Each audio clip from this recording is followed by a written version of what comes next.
The Earth was once the center of the universe. It was flat.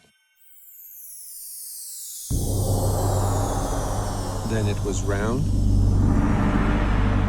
and it circled the sun. It was no longer the center of the universe. It was a tiny part of the Milky Way.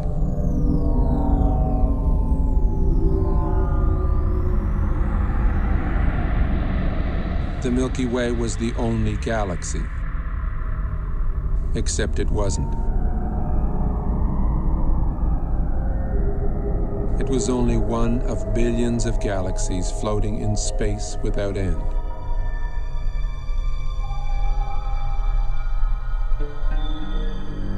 Every single time we think we've got it all figured out, we realize we've merely found another piece of the picture. It is a big picture, with many pieces.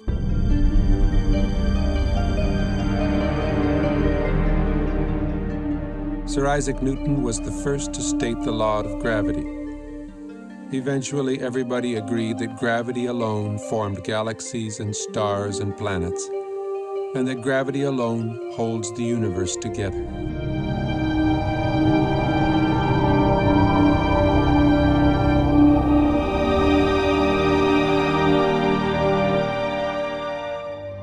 Then we discovered a force 1,000 billion times more powerful than gravity.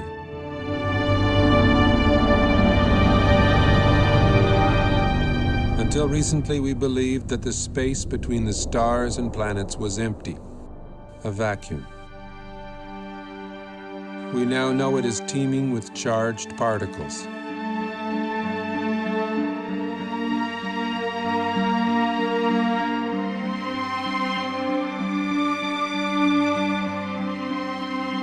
We see glowing electric filaments spanning millions of light years. We see stellar and galactic formations shaped by magnetic fields.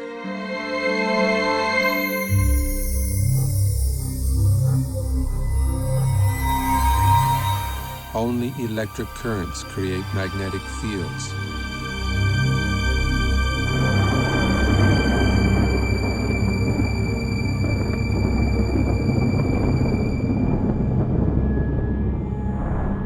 It is possible that the predominant force in the universe is not gravity, but something else.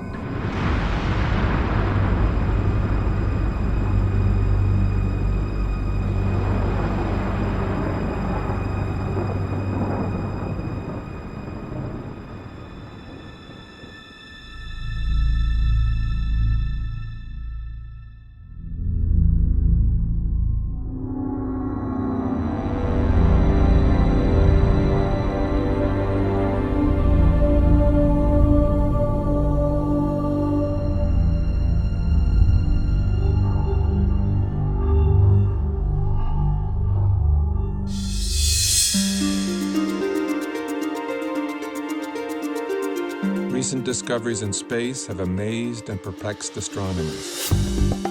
Current popular theories in the sciences can neither predict nor explain the phenomena we are now observing.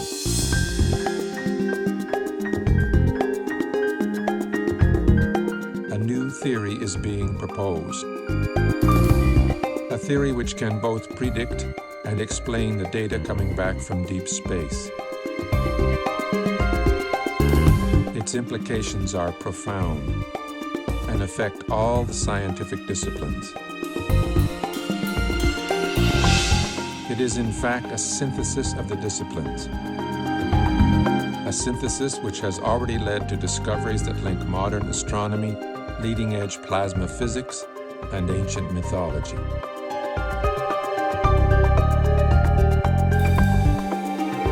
The electric model offers us a new interpretation of the workings of the universe, the history of our solar system, and even human history.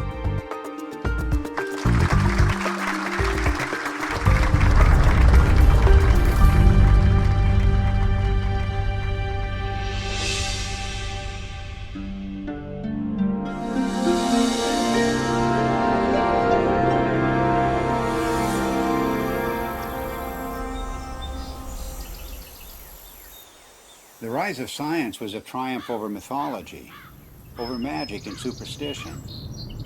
That's why the word science today implies reliability. The word myth means fiction, not true.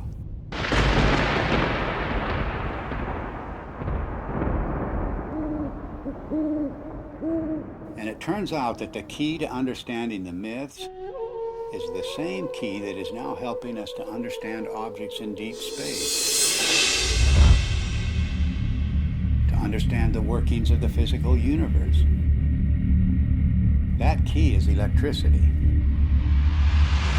It was 33 years ago that I first began to wonder about these preposterous stories told around the world, what we call world mythology.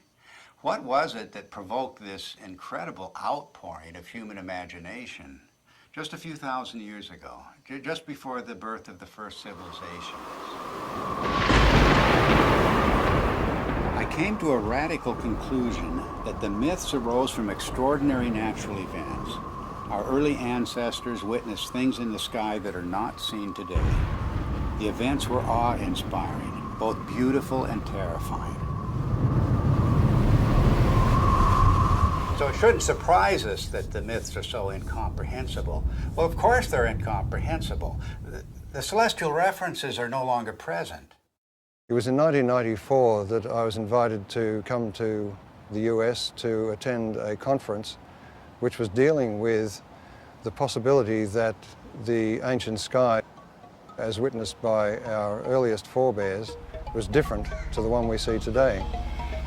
I'd been interested in this kind of idea because it could only be explained in terms of electromagnetic influences within the solar system. So it came as a bit of a shock and a surprise to see David Talbot showing slides at one of the sessions at the conference, which I recognized immediately as being similar to those of electric discharges in the laboratory.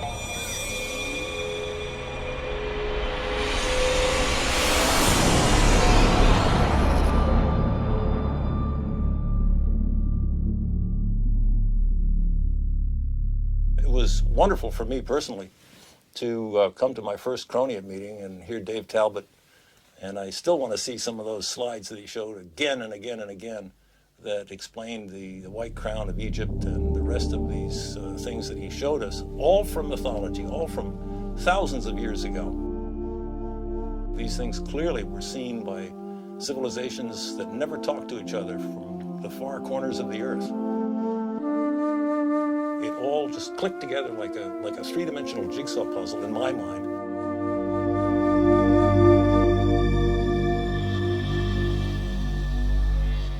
A breakthrough for me came when I realized that many different cultures spread around the world use different words, different symbols, different myths to describe precisely the same formations in the sky.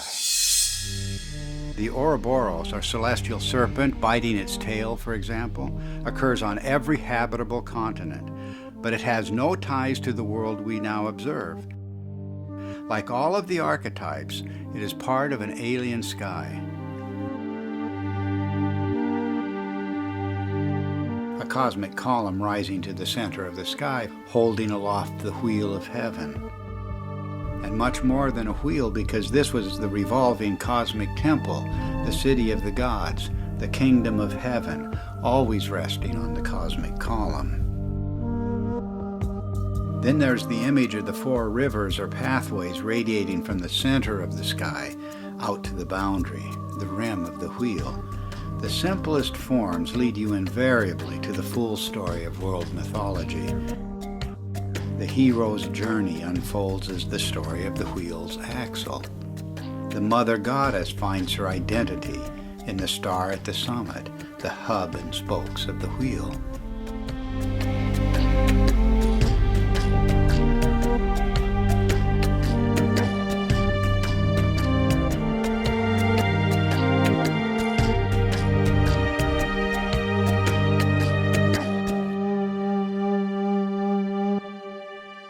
From childhood on, I've always had a deep interest in mythology, and I remember that as a child I was trying to draw up genealogies of the gods as provided in Greek mythology, and I soon found out that it didn't work, nor did anything else in mythology seem to work. There was no singular fitting explanation that would make sense of these stories. So I basically laid this whole subject to rest, and I didn't look at it for many years. Until I came across the work by Dave Talbot and Everett Cochran mainly, whose articles were real eye-openers for me. And as soon as I began to read these articles, it became clear to me that we were really looking here at a very important key to the unlocking of myth. And the recent findings provided by plasma physics are capable of providing that key. Based on the results we have seen so far in Dr. Perret's investigations with petroglyphs, which he matched successfully to laboratory experiments involving plasma, it has now become crystal clear and I think undeniable that the morphology of plasma as it manifests itself both in the laboratory and in space can account successfully for the major themes in mythology. To find the true meaning of the myths, we follow a forensic approach. The purpose is to expose the points of agreement between the different cultures, because here at the level of the archetypes, everything is unified. There are no isolated themes of myth at the level of the substructure. This is like a holograph. Follow one archetype and its links to other archetypes, and you will find one story told around the world.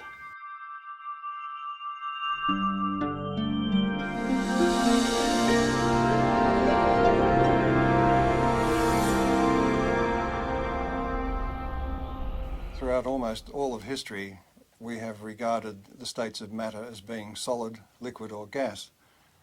But in the last century or so, we have found that there is a form of matter where the charged particles within atoms are separated to some degree or another, and that is known as a plasma. It is the fundamental state of matter. It was not until the second half of the 20th century that we came to realize the role of plasma in the universe. And this has changed the picture of space completely. Not long ago, we thought of the physical universe as being constituted fundamentally of nothing more than atoms and empty space. But a plasma includes at least a percentage of charged particles, protons and electrons, that are not bound to any atomic structure. And plasma is an excellent conductor.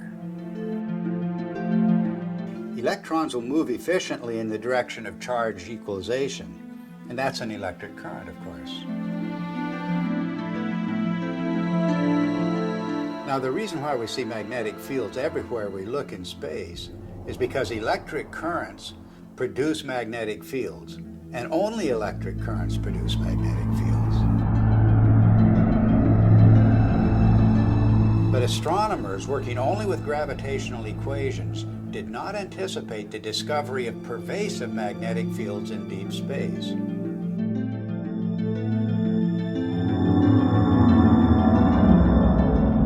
Electric currents also account for the abundant filamentation of space plasma. First, the electric currents produce the magnetic fields. Then these fields confine the electron flow to narrow paths. Such current paths, or filaments, are called Birkeland currents, named after the pioneer Christian Birkeland. They are typically braided just like the twisted wires of transmission lines on Earth.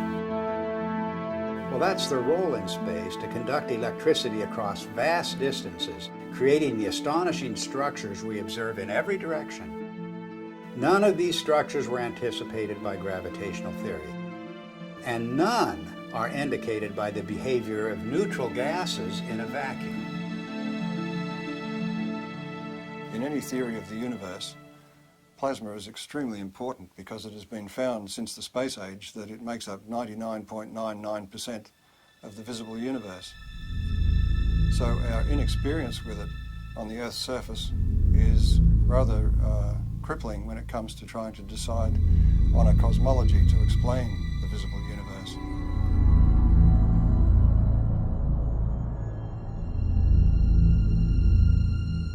Now, plasma behaves rather oddly compared to normal matter, the matter we find, the solids, liquids and gases on Earth.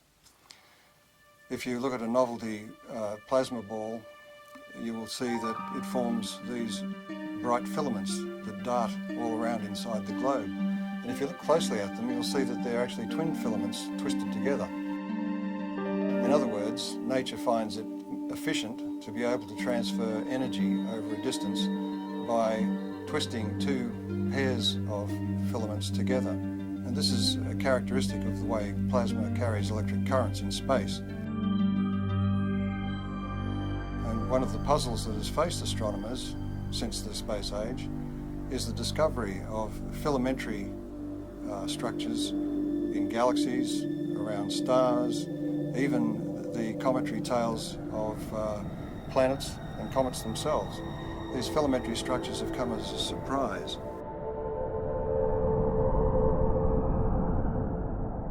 We now have plasma physicists who are doing important experiments in laboratories around the world, and one of the virtues of plasma experiments is that they can be scaled over an enormous number of magnitudes. In other words, a discharge phenomenon that may be seen in the laboratory that occupies only a few centimetres can be scaled up to the size of a galaxy, and you will see the same structures.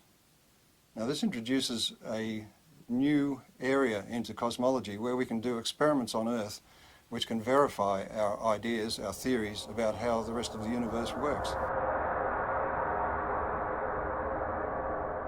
Some of the natural consequences of electric cosmology are the patterns that we see, both in the laboratory and in the sky. A very good example of this is the work of Dr. Anthony Peratt, who was a graduate student of the very famous Hannes Alfvén, who was really the father of electric cosmology.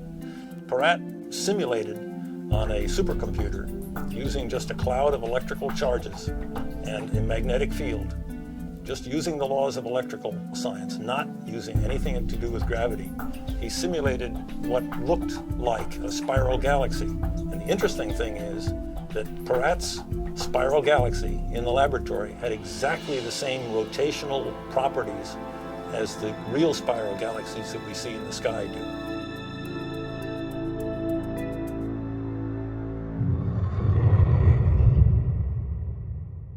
Plasma was named by Irving Langmuir because of its lifelike qualities.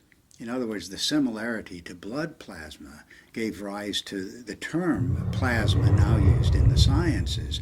Well, this has incredible meaning for us because of the nature of the metamorphosing. The God who is now an eagle, now a serpent or dragon, now a leonine figure with long flowing hair.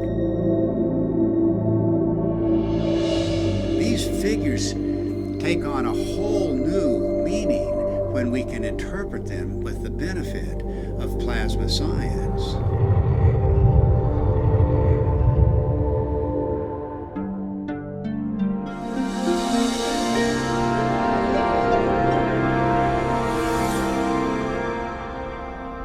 The new instrumentation that was developed in the space age expanded our ability to perceive things, perceive facts. We could now see things in the entire electromagnetic spectrum instead of just the narrow sliver of visible light. What you're seeing is the actual moment of deploy there when we take the switch to deploy, and it's so quiet. And we had sensors that were out in space. We were freed from the geocentric and anthropocentric order that had prevailed before.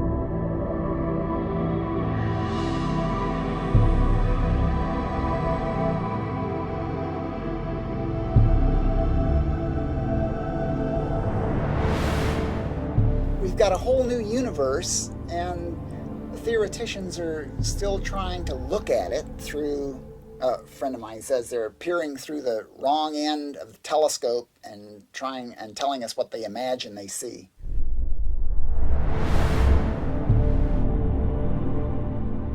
Modern cosmology gives us a rather disconnected view of the universe. In other words, we are separated star from star by vast distances.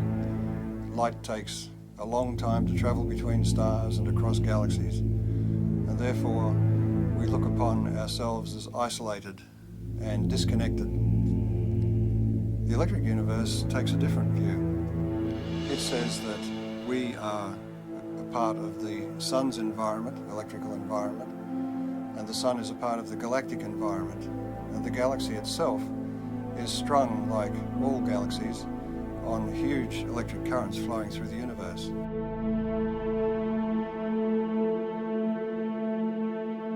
One of the typical questions that plasma cosmologists hear all the time is, how do you know what's out there in space? How do you know there's electricity out there in space? Is there energy out there in space? Why should we consider anything more than gravity? And the answer is that through the years, we've used optical telescopes, but recently we have what are called radio telescopes, and we've broadened the spectrum that we can look at the sky with. And those radio telescopes can measure electric currents and magnetic fields, and we can determine from those measurements the strength of the electric currents, the strength of the forces involved, and the amount of energy that's stored out there in space.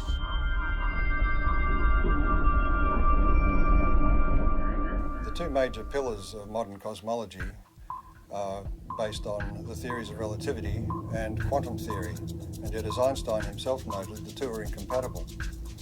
And that may be because the theories of relativity deal with matter as if its only consequence is the bending of space. The electric universe, on the other hand, deals with the electrical structure of matter at the subatomic level and then works its way up through living systems, if you like, planets, stars, galaxies, and the entire universe, and shows that it is the electrical structure of matter that forms the amazing shapes we see in deep space.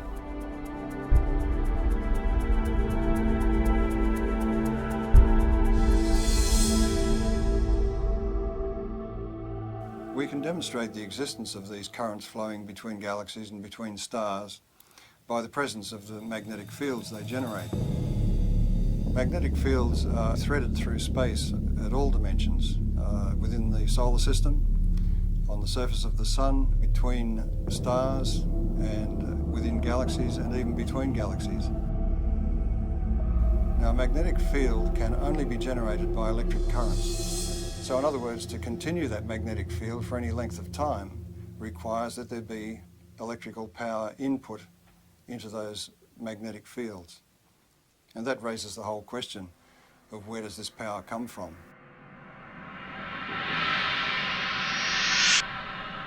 Modern cosmology is highly mathematical. In fact, we were joking before about the idea that the only people who understand cosmology are professional cosmologists.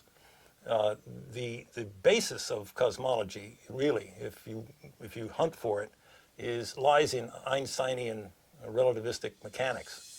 And when Einstein promulgated his ideas, he totally and completely ignored anything electrical. And so the modern cosmology, with all of its ideas of omega and expanding universe and inflation theory and the Big Bang and all the rest of it, are predicated on a foundation which ignores almost half of man's knowledge about the way the universe works, which is electricity.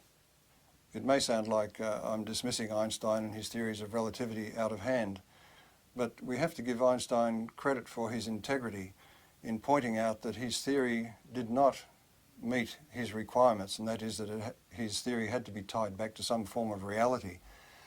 And there is no explanation as to why matter should curve space to give the effect of gravity.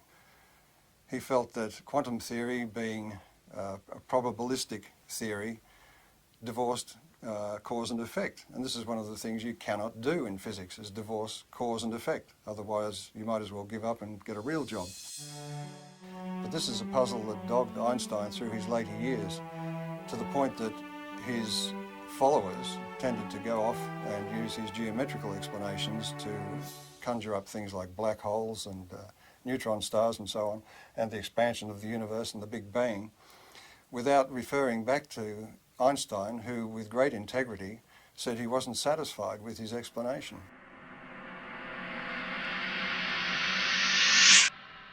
One of the problems faced by astronomers after the space age began was to explain the discovery of very concentrated outbursts of energy in deep space.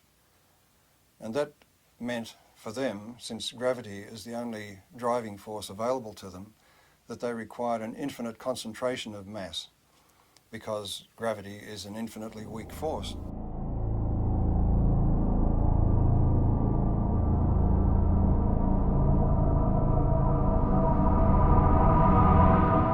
The black hole, as Wheeler originally visualized it, sucked everything, including light, in, and so therefore it was invisible. So he could postulate its existence, and we couldn't see it. And because we couldn't see it, we couldn't prove that it wasn't there. Later on, in order to explain these fantastic emissions of energy from galaxies, it was proposed, and I believe it was Stephen Hawking who did it, that there were various types of black holes, some of which actually then spat matter back out again in jets. Because, why? Because we had observed jets. In the electrical model, it's quite simple.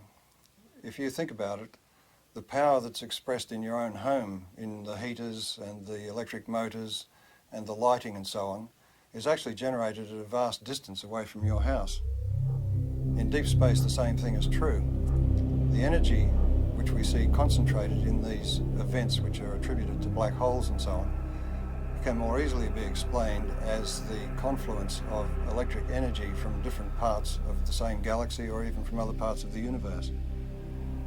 And it is this explosive release of energy which forms the vast jets that we see lit up and exploding from the centers of active galaxies. We also have observed double radio sources either side of galaxies.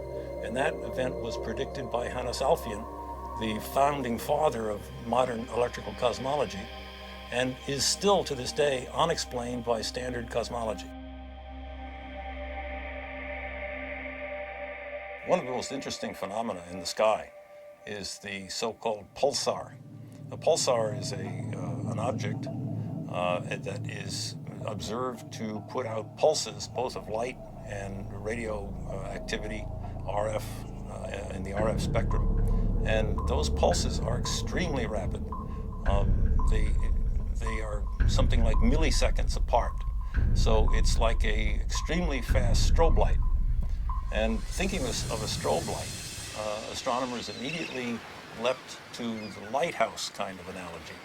Something that must be spinning around, a beam is going around, and it's going around so quickly that this thing goes flash, flash, flash. Well, once the repetition rate of the pulsars was observed to get up to in the millisecond range, that meant that this star that was putting out this beam of radiation would have had to be rotating at 300 times a second. And 300 times a second, we're talking about the speed of a dentist drill. So the astronomers decided, well, normal stars couldn't possibly rotate at that speed, and so they postulated the existence of what they called a neutron star. A neutron star is a star that is so dense that it holds together so well that it can indeed rotate at the speed of a dentist's drill. Well, the problem is that in nuclear chemistry, we know that you can't pack neutrons together that densely. They will all fly apart instantaneously. There's a principle called the island of stability in nuclear chemistry that absolutely prevents that. So here again we have the standard astronomers or astrophysicists going directly against another well-developed science. In the electrical model, however, there's a very simple explanation for pulsars. Everybody is familiar with the idea that pulses can travel back and forth on electrical transmission lines. Such uncontrolled pulses, for example, were responsible for the famous Northeast blackouts. A similar effect can occur between two binary stars connected by a plasma. The two binary stars act like capacitors that store charge. And if you reduce that in size to something you can produce in the laboratory, you can produce it in the laboratory, and it's called a relaxation oscillator. And electrical engineers use it and have used it for decades. The idea of producing pulses every few milliseconds is a sophomore level experiment in an electrical engineering laboratory. It doesn't require neutronium, strange matter, or any other fictitious device. All it requires is two capacitors, a battery, and a nonlinear resistor. And we maintain that that's exactly what a binary pair of stars connected by a plasma field presents.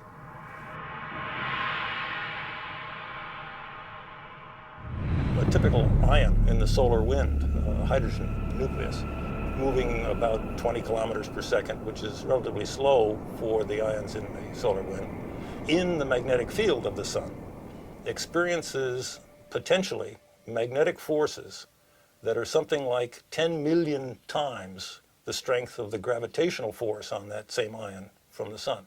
An interesting demonstration that illustrates very readily the relative strength of magnetic force and gravitational force is the simple idea of a ball bearing sitting on a wooden table. The entire mass of the Earth is pulling downward on that little ball bearing, and that's what prevents it from flying out into space. But a child can come along with a little horseshoe magnet and click, pick that ball bearing up instantly. The space age presents us with an interesting paradox. The technology of science is really quite extraordinary, and technology has taken us out into space, taken us to the moon, taken probes to distant planets, opened up whole new vistas in remote space with new telescopes and new ways of measuring what's happening in space. But the picture of theoretical science is much different. And many decades ago, assumptions began to crystallize in the theoretical sciences, beginning at the top, the queen of the sciences, as we say, which is cosmology. These theoretical assumptions have constrained all of the other theoretical sciences. Cosmology deals with the big picture questions, the first questions. How did the universe begin? What is it made of? How will it end? And so many popular theoretical constructs, from the Big Bang to string theory to dark matter and black holes, the formation of stars, formation of galaxies, all have arisen from assumptions first postulated by cosmologists. At the same time, these assumptions have defined boundaries for other theoretical sciences, working down from astronomy and astrophysics to the space sciences, solar theory, even Earth history, even human history, have all been confined by these boundaries established by the queen of the sciences, cosmology.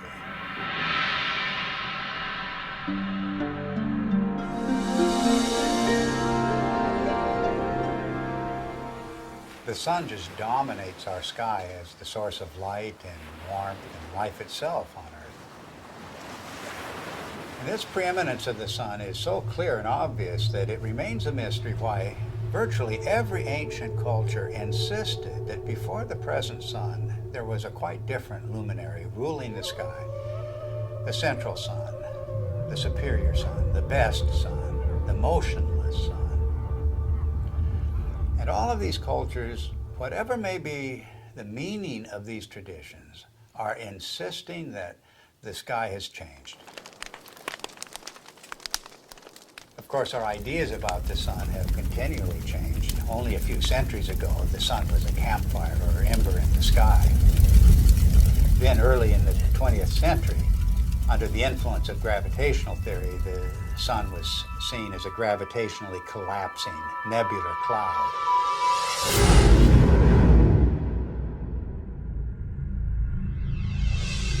In the atomic age, astronomers began to visualize the sun in terms of a nuclear furnace hidden at its core.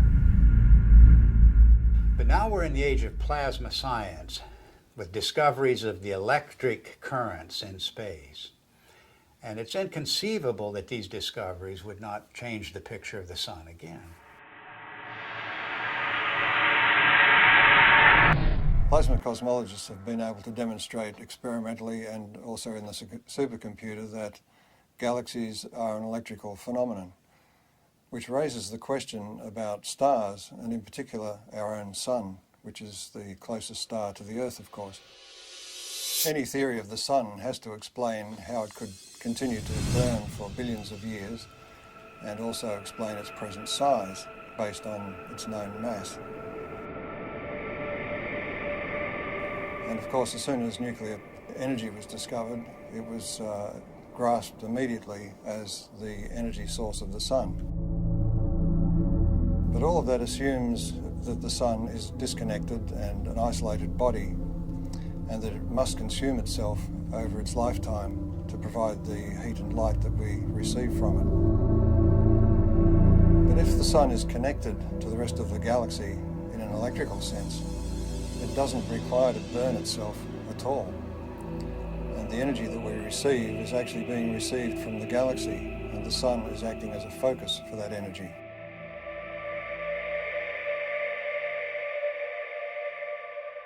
The sun is actually a fairly typical star. And so if we want to understand stars and cosmology, we really have to understand the sun.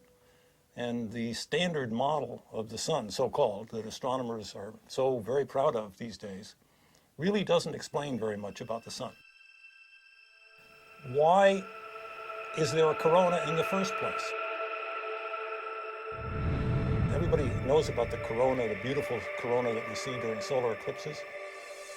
Why is it there? It's clearly an electrical phenomenon.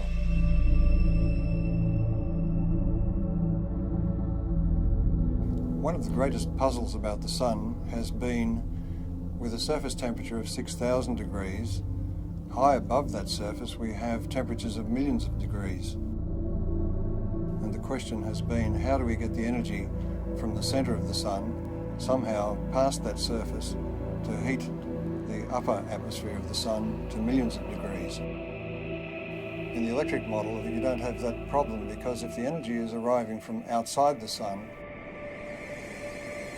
the first place you expect to see that energy expressed is above the sun in its tenuous atmosphere. And that is the place where particle acceleration occurs, and the apparent temperature goes very high indeed, up into the millions of degrees.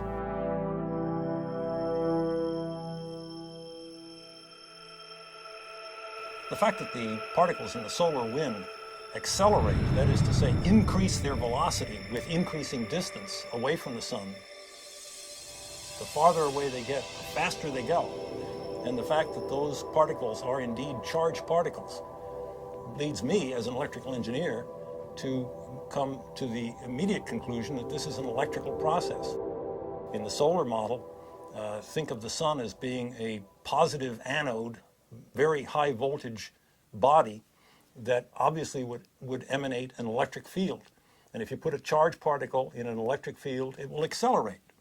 That's the way we accelerate particles here on Earth. It's the way every physicist and electrodynamicist has ever increased the velocity of a charged particle, is put it in an electric field.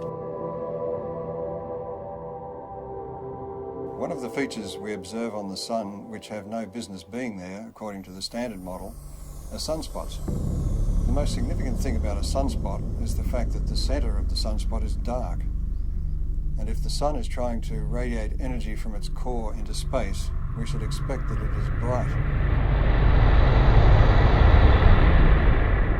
And if you think about that umbra, that darkest place in the center of sunspots, that's the place where we can see deepest into the sun. And just consider the fact that at that point where we can really see down into the sun, that's the absolute coldest place that we are able to measure.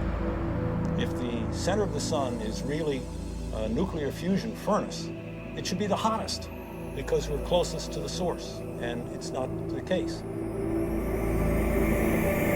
If you ask any astronomer, why are there sunspots? Why are the umbra dark? They will blame it on some sort of warped, twisted magnetic fields. They will say that it has to do with the solar dynamo, all of which lurk unseen like a big genie somewhere below the surface. These phenomena are only to be expected if the sun is electrical in nature.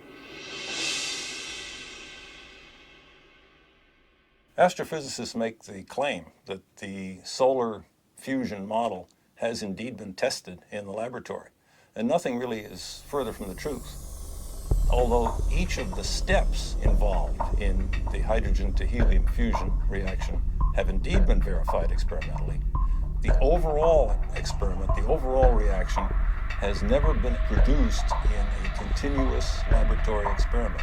Continuous hydrogen to helium fusion has not been attained in the lab.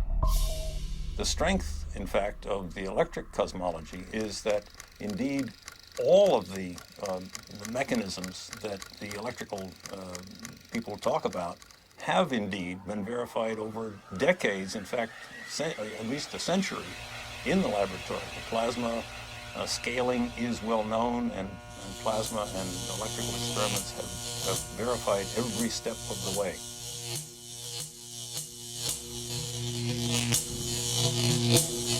There are any number of observations that are have ad hoc present explanations, but really have no explanation in the standard model, and are natural consequences of the electrical model.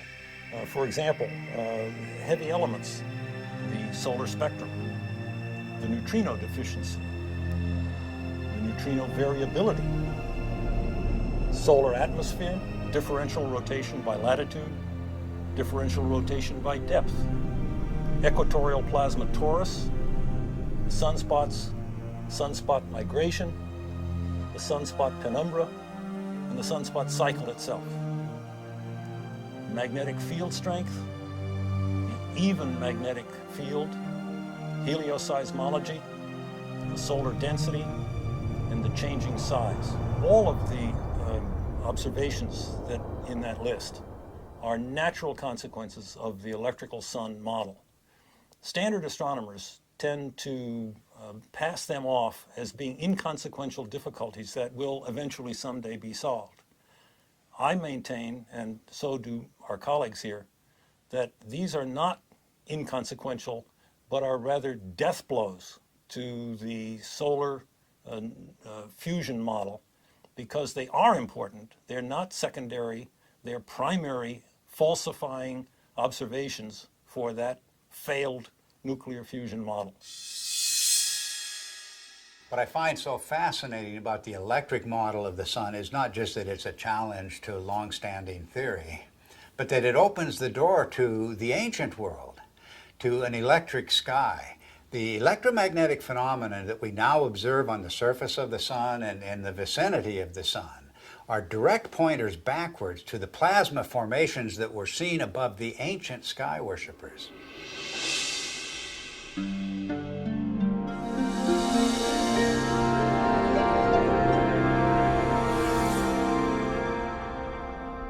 Electrical currents in space can either be invisible or they can be visible. If they're very diffuse, in other words, there's very little energy per cubic meter, they will be invisible. But where that energy becomes concentrated, it will begin to glow. And we see this kind of thing in the ion tails of comets, for instance. Where the energy becomes very concentrated, we begin to see arcs and sparks, if you like. Electrical discharge phenomena.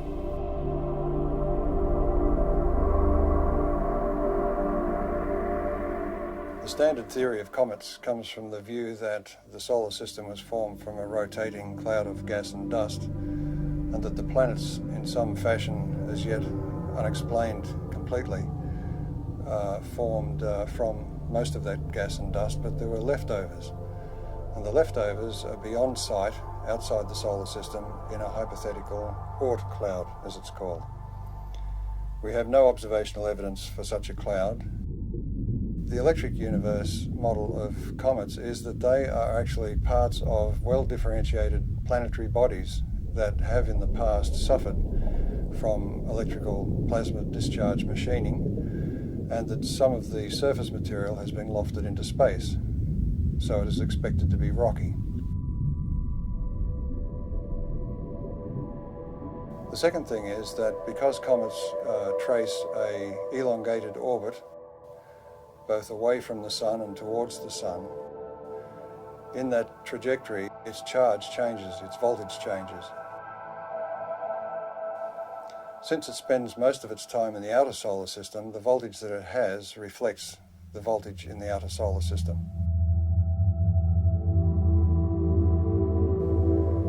But as it hurtles towards the sun, as it enters towards the Earth's orbit, the voltage is changing rapidly, and the comet has to respond to that by beginning to discharge. And that's where we see the familiar cometary phenomena of the coma and the various tails that it produces. This creates a very distinct difference between the two models, the standard model of a comet, which is supposed to be dust and ice left over from the formation of the solar system, and the electrical model, which says that a comet is an electrical body which begins to discharge as it enters the inner solar system. Ever since we've begun to look at comets in close-up, and Halley was the first one that was observed by several spacecraft close-up, it was found to astronomers' surprise that the material coming off the comet was coming in discrete jets and seemed to be coming from what looked like circular areas on the crater. But the imagery wasn't sufficiently sharp to be able to tell exactly what was going on. This required the standard model to come up with an idea that maybe the surface of the comet is coated in black tarry substance or something which was preventing the material from just evaporating from the surface and forming jets as it burst through the surface. But when later images were looked at as we passed other comets, it was found, to astronomers' amazement, that they were seeing very sharp relief. It wasn't like a melted ice cream, it was looking like a piece of heavily cratered rock. Now this fits the electric model of the electrical discharge birth of such a body. In other words, there's very little distinction between an asteroid and a comet other than its orbit. It was in this context that I looked at Comet Tempel 1, which was chosen as the target for an impact. And the idea was that the impact would create a small crater which could then be photographed by the passing spacecraft, and we could determine whether the material was ice or dust or rock based on the size of the impact crater. It seemed to me that if this comet was a charged body, there would be several other effects that were unexpected. Principally, as a metal copper object approached the comet, there should be an electric discharge to that copper projectile. In other words, there would be an initial flash, and then there would be the impact itself. And the impact, I suggested, would be far more energetic than was expected, because it would tend to concentrate the electrical discharge in the area of the impact, and also it may change the nature of the jets nearby. So it was with great interest I awaited the results of the impact and watched it on television. Before the impact, the astronomers in the assembled control room were worried that they wouldn't see anything, that the impact would result in a very small puff of dust, and that would be the end of it. So when the impact occurred, they were surprised by two things.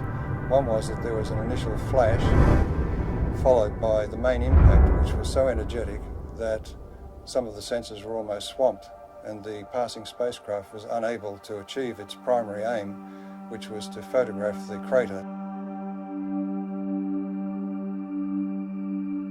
A part of the surprising brightness of the dust released from the impact with Comet Tempel 1 was due to the fact that it was so intense and so widespread.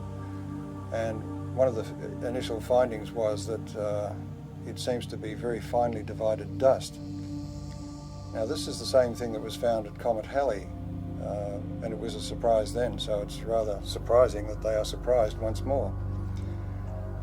The point is that an electrical discharge on the surface will release material, dusty material, very finely divided. It's a technique that's used in sputtering of metals onto, for instance, astronomical mirrors. So this production of very fine dust is to be expected in the electrical model. But in the standard model, you are asking ices to evaporate or to sublimate, and in doing so to drive off pre-existing dust grains. So there's no way that the dust can be finely divided. It will be in its pristine state. So the production of this great cloud of very fine dust is rather inexplicable in the standard model. The electrical model of comets was driven for several people by Velikovsky's challenge that the solar system had electromagnetic forces to be taken into account. And one of the early pioneers in addressing this issue of are comets an electrical phenomenon was Ralph Jurgens. When he proposed the electrical model of the sun, it implied that all bodies in the solar system must have, to some degree, a cometary appearance or a cometary effect associated with them.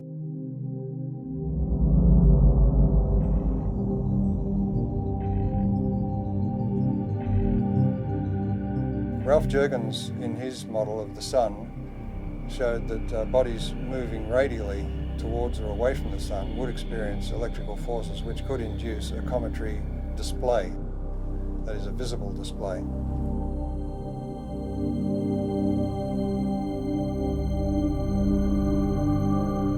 Also working in later years with Ralph Jurgens was Dr. Earl Milton, and he made some predictions and statements about the impact of Comet Shoemaker-Levy 9 fragments with Jupiter.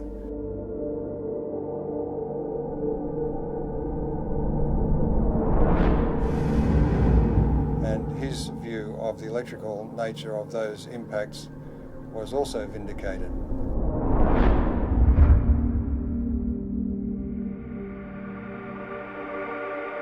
In the electrical model of the solar system, anybody moving away from or towards the sun at any great rate, for example like a comet, will experience electrical effects which result in a cometary appearance, and that could apply to a planet. Now Velikovsky, in his research, found that Venus was described as a stupendous comet at some point in ancient times. So it was very gratifying for him to be able to announce at the conference in 1974 that astronomers had discovered what they called a cometary tail of Venus. Some years later, it was announced that it was discovered that stringy things were coming from Venus. And of course, this was confirmation to the electrical model because plasma currents flow in strings. This discovery of a cometary aspect of Venus raises the issue of the intense heat we find on Venus. That intense heat is not well explained at all by any idea that the planet is somehow a twin of the Earth's. It raises the distinct possibility that Venus has had a far more dynamic history than we've been taught.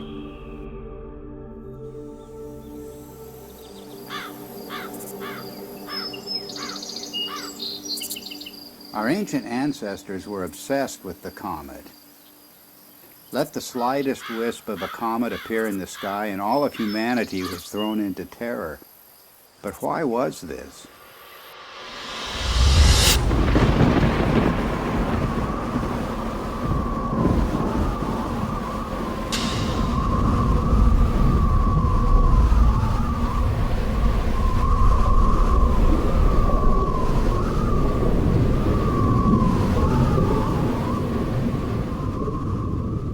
It was cosmic catastrophe that inspired the ancient words and phrases for the comet. The comet was the torch of the sky, the sword hanging over the world, the spiraling serpent or dragon, the spiraling sidelock or ribbon. The angry or lamenting goddess soaring across the sky, her hair disordered and blowing in the wind. Anyone exploring the roots of the ancient comet fears is going to run into the work of Immanuel Velikovsky, the controversial theorist who suggested that, well, there's a reason for the fears of comets around the world. We experienced this horrific cometary catastrophe. The world was devastated by a comet just a few thousand years ago. And Velikovsky went further. He said that not that long ago, planets appeared in the sky with comet-like attributes. In particular, he named the planet Venus as the great comet of antiquity. Both Walt Thornhill and I disagreed with many components of Velikovsky's reconstruction, but we also felt that Velikovsky had nailed certain principles that can help us to understand the early cultures. In particular, Velikovsky was correct in naming the planet Venus as the Great Comet. And the cometary language of Venus goes far beyond anything that Velikovsky himself published. In every corner of the world, the language of the comet and the language of Venus are identical. Venus as serpent or dragon. Venus as torch of the sky. Venus as long-haired star. Venus as bearded star.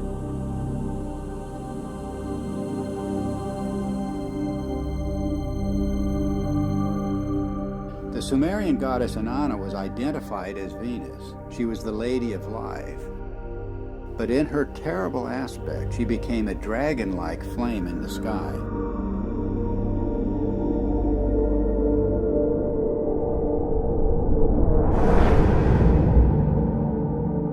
The texts say, like a dragon, you have deposited venom on the land,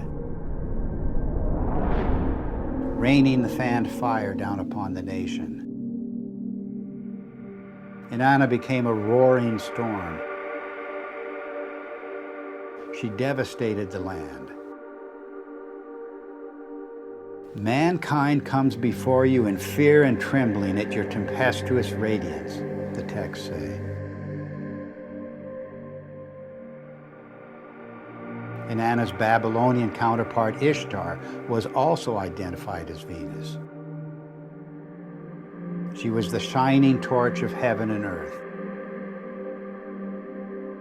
Furious and irresistible onslaught. I rain down like flames, the goddess announces. The Egyptian goddess Sekhmet has the same attributes. She takes the form of the fiery Uraeus serpent. She becomes a flame of fire in her tempest, a star scattering its flame in fire. Sekhmet herself says, "The fear of me is in their hearts, and the awe of me is in their hearts. No one at all can approach her," the coffin texts say.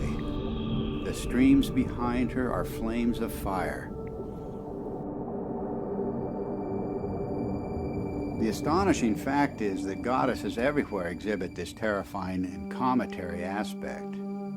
The Canaanite Anat, the Hindu Kali and Durga, the Greek Aphrodite, Athena, Medusa, and countless others.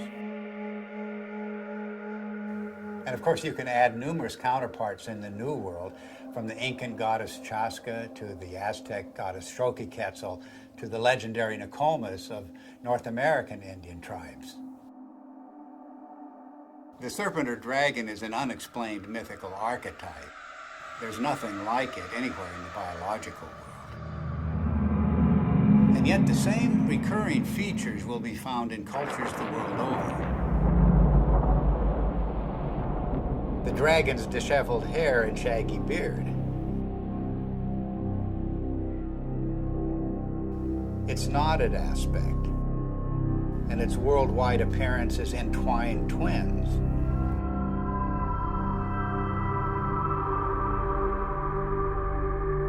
Its fiery or lightning-like emanations, and its effusive feathers. In all of the ancient serpent or dragon images, it's the luminous, filamentary, braided, spiraling, metamorphosing, and destructive aspects that stand out, the very traits of high-energy plasma discharge. The attributes of these mythic monsters remain unexplained only until we see the hairy and feathery attributes of the electric arc in the laboratory. We see precisely the same thing in enhanced images of the comet's tail. And we see the same thing in the comet-like discharges of distant nebulas. Gases in a vacuum don't behave this way, but electrified plasma does.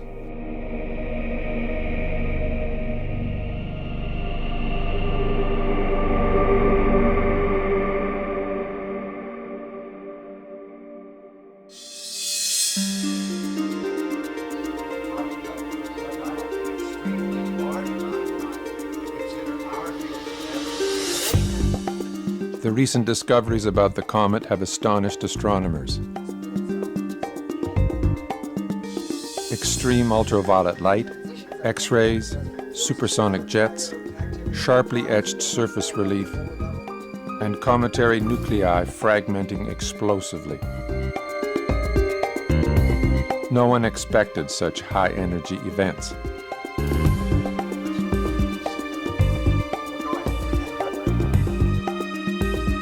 The electric model proposes that the comet is a charged object moving through an electric field. This would explain these phenomena. But what is creating the electric field? Suddenly, everything changes. And we are talking about an electric sun, electric stars, an electric cosmology, and a whole new way of looking at how the universe works.